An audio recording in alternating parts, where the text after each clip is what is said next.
السلام عليكم ورحمة الله وبركاته. أهلا وسهلا بمتابعينا الكرام متابعين قناة الحياة الزراعية. النهاردة عندنا نبات مهم جدا ومشهور شهرة كبيرة جدا في المنطقة العربية يعني. ده نبات البوتس. هو النبات أساسا أصله فرنسي، كان مزروع في جزر في فرنسا، وبعد كده ابتدوا ياخدوه يزرعوه في المناطق الاستوائية المعتدلة. وبعدين طبعا بالتبعية جه بقى مصر وجه المناطق العربية يعني.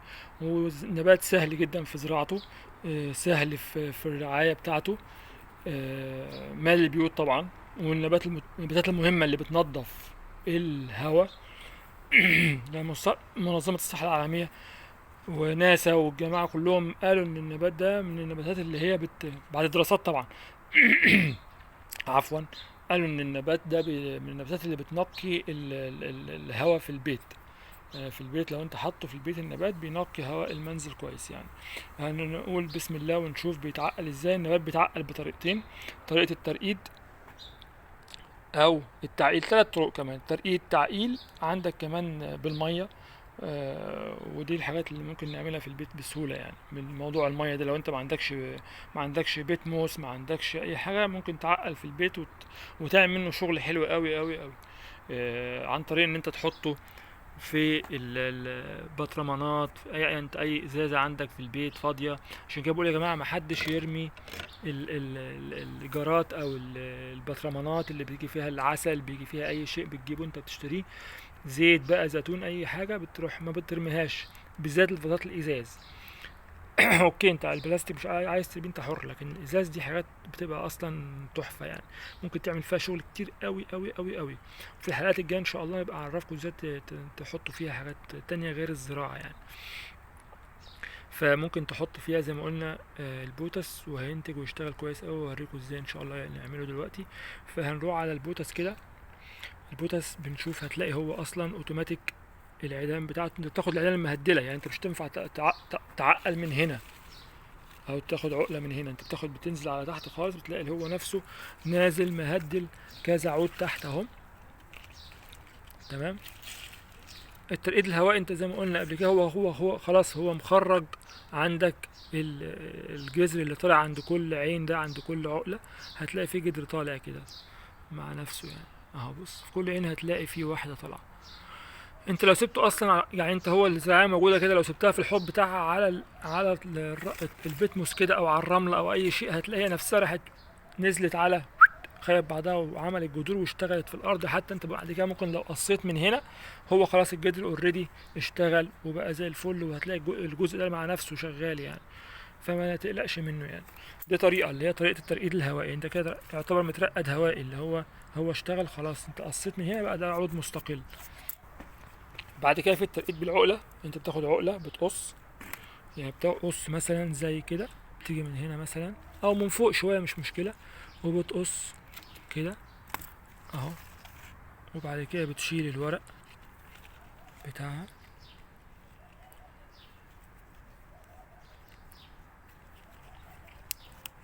كده، او بالمقص كده اهو. اهو اهو. البوتس نبات يا جماعة كلنا ممكن نقتنيه في البيت. جماله، شكله حلو. حاجة في دول بتسميه لبلاب، يعني بيتهيألي في العراق بيسموه لبلاب، في مناطق كتيرة بيسموها لبلاب.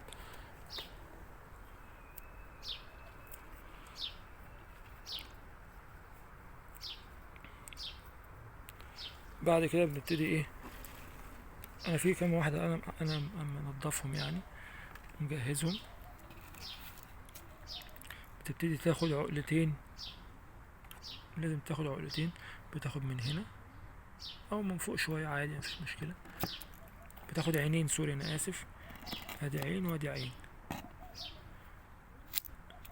طبعا متنسوش يا جماعة تعقيم العدة، مهم تعقيم العدة جدا جدا جدا، من كل حتة اهو. من هنا برضو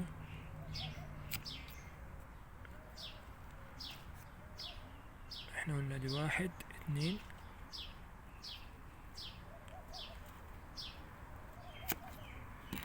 تمام اهو. ممكن تقص برضو اقرب شويه، زي ما قلنا اكتر مكان نشط في البز في العقله بيبقى تحت، او تحت العقله على طول. بص هي مطلعه من تحت اوريدي، خلاص الجذور اصلا شغاله يعني، انت بس هتزرع ان شاء الله. ده بيخليها تبقى اكثر نجاحا. يعني انت ما تجيش في اي وقت في السنه تروح معقل، حاول تنتظر لما بيكون تلاقي هو العود نفسه مطلع جذور زي كده، مشرش جذور زي كده، عشان تنجح معاك اكتر واكتر. هنرجع نيجي على الفازات. انا غسلها طبعا بالميه والكلور هنا زي ما انتم شايفين، كلور مخفف. بعد كده بغسلها في ميه حلوه، بعد كده بنعبي زي كده، وبعد كده بناخد العقله وبنزرع زي كده. استنوا يا جماعه، لازم ناخد حته من تحت شويه. وكل ما يكون القطع جديد، يعني انت كل ما تقطع جديد كل ما يكون احسن. يعني كل ما تقطع ال من تحت هنا اسرع، يعني بسرعه وتزرع، بيكون احسن ان العود يشتغل اكتر. ليه بقى؟ لان انت لو استنيت شويه، يعني انت قصيت وركنته على جنب، قصيت وركنت على جنب، قصيت وركنت على جنب، ده بتيجي المسام من هنا بتتقفل، فالعود ما بيشربش ميه. يعني انت قص على طول وازرع احسن حاجه. تحط بقى انت 5، تحط 6، تحط 7، يبقى كده كويس. لان ممكن يجي معاك ويحصل ان في عيدان ما تشتغلش، فيبقى انت عملت بكثافة اكتر شوية، احسن ما يكون خفيف، عشان ما يرجعش بعد كده ترقع وتحط تاني. عشان ايه؟ ما يبقاش فيه تباين في حجم النبات نفسه. هتلاقي حاجات طويلة وحاجات قصيرة، مش مشكلة. بعد كده بتكبر، بتطلع هي من العيون من هنا، بتطلع خرج جديد، وبعد كده بتبتدي ينزل على الفازة من بره.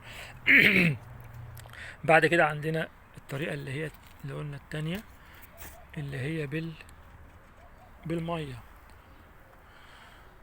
بالمية ده سهل ان انت زي ما قلنا قبل كده، انت بتجيب بطرمان عندك، او بتجيب فاز ازازة انت بتاعت مية، بتاعت زيت، بتاع اي شيء، وبتبتدي تنزل فيها العقلة زي كده اهي. اهو نقص واحد كمان او اتنين كمان. اهو في واحد مقصوص اهو.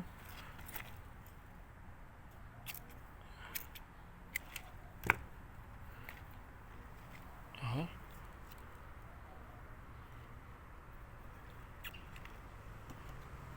شايفين كده عندنا فازة جميلة، منظرها تحفة. انا طبعا رابط لها سلك زي ما انتم شايفين كده. سلك بقى، عندك خيط سنارة، عندك عود رافية، عندك شريط ستان، عندك اي شيء، بتروح رابط وتعلق يا معلم زي كده. عندك في المطبخ، عندك في أوضة، أي مكان، في الصالة، في أي مكان، وتعلق 4 5 وحدات جنب بعض بارتفاعات مختلفة، تديك شكل حلو قوي. وفي نفس الوقت بتنقي زي ما قلنا غرفة، بتبقى شكلها تحفة. وممكن تعمل ألوان، لو أنت عندك فازات ألوان ممكن تدخل كذا لون مع بعض.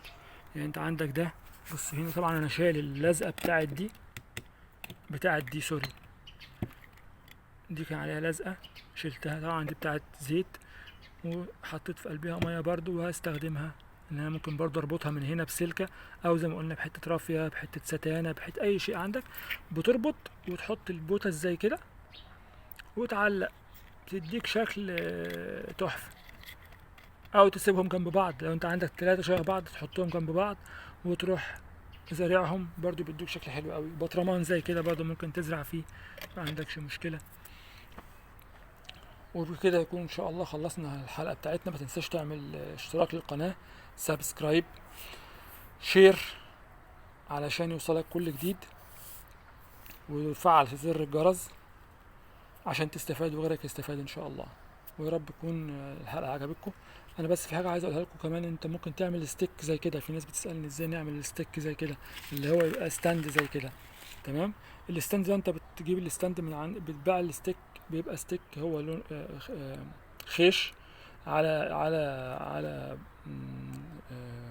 ماسورة بلاستيك ملفوف عليها خشب من بره، بتتحط في نص القصرية وبتزرع حواليها البوتس، وبعد كده بيبتدي هو يتسلق، بيكبر بيبتدي يتسلق، انت بتعمل